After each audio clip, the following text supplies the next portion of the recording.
La photographie de guerre ne doit pas nécessairement être violente, par contre elle peut être choquante. Et dans la question du choquant, on a souvent tendance à avoir des éléments négatifs. Mais le choc peut être simplement dans le fait de mettre deux éléments très ambigus, très différents. L'idée c'est de créer une surprise visuelle. Et ça peut marcher autant que de vouloir montrer la mort extrême ou des détails très graphiques à l'image. Donc la possibilité d'innover, elle reste présente. Le choc pour le choc dans le sens négatif, c'est quelque chose à mesurer avec extrêmement de sensibilité.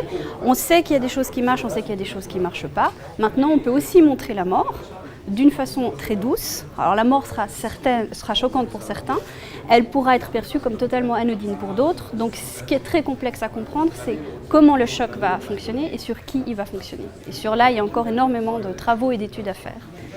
Alors on a un exemple récemment, c'est la photo du petit Aylan, effectivement, qui a fait couler beaucoup d'encre, qui évoque très frontalement la mort. Maintenant, il y a mort et mort.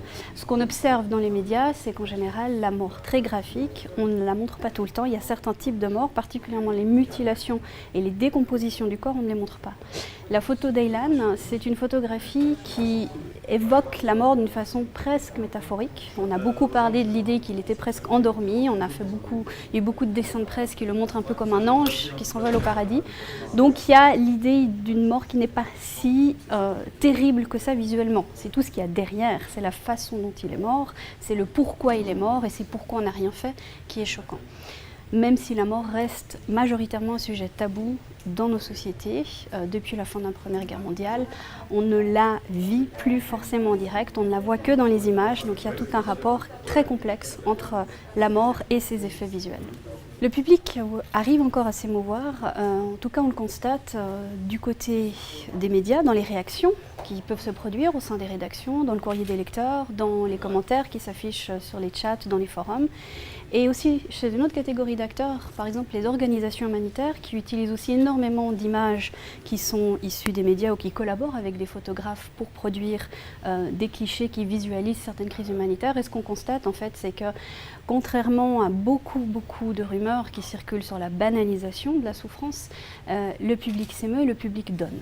Donc il y a encore énormément d'effets, la compassion n'est pas en train de s'émousser. Ce qu'on constate par contre, c'est qu'il n'y a plus une façon typique de prendre en image, il y a une variation nécessaire. On a fait beaucoup dans le très négatif, on a aussi essayé dans le très positif, des images d'enfants souriants, des images qui ne montrent pas la mort, qui ne montrent pas la souffrance. Ce n'est pas pour autant que les gens vont donner plus. Donc c'est une très difficile balance qui doit être faite entre clichés très difficiles, clichés plus positifs, mais l'idée de la fatigue de la compassion, comme on en a beaucoup parlé dans les années 90, est une idée qui semble partiellement erronée.